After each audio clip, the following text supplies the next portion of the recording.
AC Milan tak berniat jual Pierre Kalulu musim panas ini. AC Milan dikabarkan tidak berencana melepas Pierre Kalulu pada bursa transfer musim panas ini, mengingat manajemen memiliki kepercayaan yang tinggi terhadapnya. Kalulu merupakan salah satu rekrutan yang mengundang kebingungan sejumlah pihak, mengingat ia didatangkan tanpa nominal yang diketahui.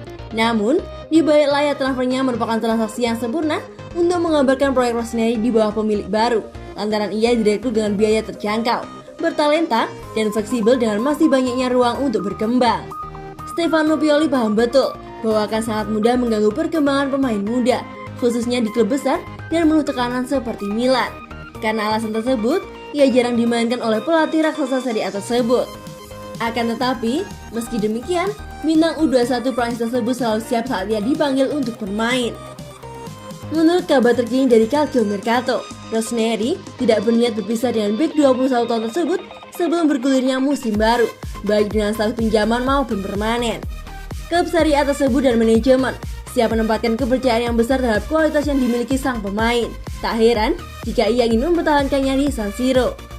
Kalulu sendiri telah beberapa kali dimainkan bersama tim utama musim lalu, khususnya saat Milan mengalami krisis pemain akibat cedera, sanksi larangan bermain, dan COVID-19.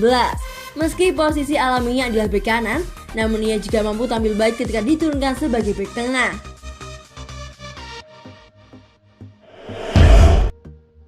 AC Milan bakal korbankan Leao demi datangkan striker baru. AC Milan dikabarkan terancam bakal mengorbankan wingers muda mereka Rafael Leao untuk mendatangkan striker baru pada jendela transfer musim panas ini.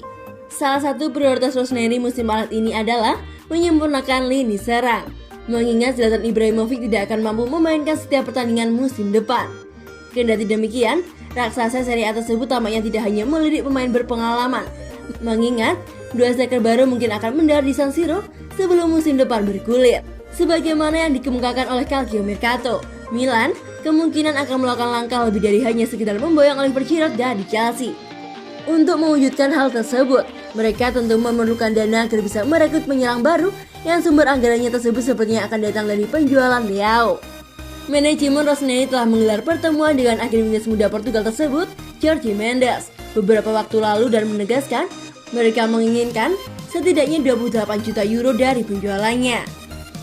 Nominal tersebut sama dengan jumlah yang mereka bayarkan untuk menebusnya dari Lille pada bursa transfer musim panas 2019 lalu. Kemungkinan target Milan salah satunya adalah Sasa Kalidrik dari Stuttgart dan dua bintang Serie A, Giacomo Raspadori dan Gianluca Scamacca, yang saat ini sama-sama berstatus pemain Sassuolo. Belakangan ini, manajemen bahkan telah mengadakan pertemuan terkait bintang pertama dan permintaan harga klub Bundesliga sekitar 25 juta euro atau 400 miliar rupiah yang sejatinya dapat didanai dari penjualan Leao. AC Milan segera rampungkan transfer titisan Sergio Busquets dari Belgia. Klub Serie A Italia AC Milan siap untuk merampungkan transfer pemain bintang Anderlecht sambil Lokonga di bursa transfer musim dingin ini. Setelah berhasil mendatangkan Sergio Maito dari Torino, AC Milan dikabarkan akan menambah satu gelandang lagi di bursa transfer Januari tahun ini. Dia bernama Albert Sambi Lokonga, gelandang berusia 21 tahun tersebut yang sekarang bermain untuk Anderlecht. AC Milan nampak getol untuk mendapatkan tanda tangannya, karena ia merupakan rekomendasi salah satu pemain andalan Rossoneri musim ini. Adalah Alexis Saelemaekers yang merekomendasikan nama Lokonga untuk segera direkrut oleh AC Milan. Mantan rekan setim Lokonga di Anderlecht ini berbicara langsung kepada pelatih AC Milan, Stefano Pioli. Namun, dilansir dari laman berita asal Belgia, Lokonga bisa meninggalkan Anderlecht tapi tidak di bursa transfer musim dingin kali ini, karena jasanya masih dibutuhkan untuk mengakhiri musim ini. Kabar terbaru dari Semper Milan, mulai Direktur Teknis Paolo Maldini yang saat ini berada di Brussels, AC Milan akan segera merampungkan transfer Lokonga dengan nominal 30 juta euro. Jika transfer itu benar-benar terlaksana, maka Lokonga akan menjadi pemain termahal dalam sejarah klub Anderlecht. Di usianya yang masih terbilang muda itu, Lokonga ternyata telah menarik perhatian banyak klub Eropa, tak terkecuali AC Milan. Pasalnya, sebagai gelandang tengah, ia mampu menyaring dan menyusun serangan secara rapi, layaknya Sergio Busquets pada saat masih muda dulu. Tak heran, banyak yang menyebutkan sebagai Sergio Busquets baru dari Belgia. Seperti yang kita ketahui, Busquets merupakan salah satu gelandang bertahan terbaik di dunia dan Barcelona beruntung memilikinya.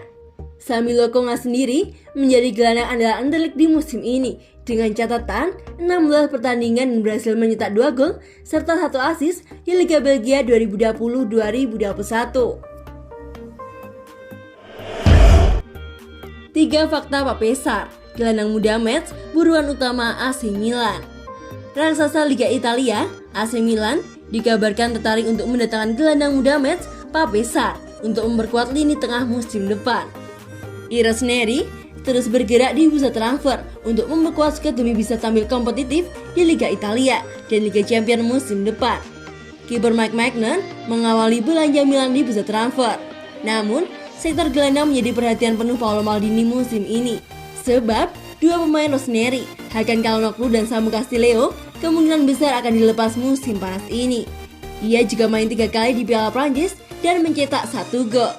Dikarenakan performa apik di usia yang masih sangat belia ini, Pape-Sarr menjadi buruan sejumlah klub termasuk AC Milan. Untuk mengenal lebih jauh sosok Pape-Sarr, berikut kami rangkum 3 fakta menarik tentang dirinya. 1. Spesialis tengah. AC Milan sepertinya memiliki pertimbangan khusus untuk mendatangkannya. Sebab, secara posisi, sebetulnya Pape-Sarr memiliki posisi yang sama dengan Franck Kessie dan Ismail Benacer, yakni gelandang bertahan. Namun hebatnya, Pape-Sarr bisa bermain di posisi lain, dengan catatan tetap di poros tengah. Dilansir dari Transfer Market, Pape-Sarr bisa bermain sebagai gelandang tengah dan bahkan gelandang serang. Kemampuannya ini akan sangat berguna bagi tim AC Milan untuk membantu menambah lubang yang ditinggalkan Hakan Calhanoglu. Dengan catatan, Milan tetap mencari gelandang serang utama untuk musim depan. 2. Gelandang bertahan yang subur. Sebagai pemain dengan posisi utama gelandang bertahan, Pape-Sarr terbilang sebagai pemain yang subur. Dari 26 pertandingan musim lalu, di mana ia 4 kali sebagai pengganti, Sarr berhasil menorehkan 4 gol. Ketajamannya bahkan berlaku di tim nasional. Bersama Senegal U17, ia berhasil mencatatkan 3 gol dari 6 caps. Tak banyak pemain gelandang bertahan di usianya dengan kemampuan mencetak gol sebaik Pape-Sarr. Salah satu alasan mengapa ia tampil tajam adalah kemampuan tembakan jarak jauhnya yang di atas rata-rata. Pape-Sarr adalah pemain yang suka melepaskan tembakan jarak jauh. Maka dari itu, sesekali pelatih suka memasang Pape-Sarr lebih ke depan, menjelma sebagai gelandang tengah maupun gelandang serang. 3. Bermental juara. Meski masih berusia muda, Pape-Sarr memiliki pengalaman seabrek dalam persaingan level atas. Di Senegal, ia adalah mantan pemain akademi dan juga senior klub raksasa setempat, Academy Generation Foot. Academy Generation Foot didirikan pada tahun 2000 di kota Dakar. Pape-Sarr tercatat menjadi bagian tim ini sejak 2017 sebelum akhirnya bergabung dengan Metz pada 2020. Dalam rentan waktu tersebut, ia pernah menjuarai Senegal Premier League sebanyak 2 kali dan Piala FA Cup Senegal 1 kali. Pengalaman ini tentu berkontribusi besar pada pembentukan karakter Pape-Sarr. Masih berusia muda, ia memiliki mental juara dan selalu ingin menang. Tentu ini bagus untuk AC Milan nantinya jika jadi merekrut di bursa transfer.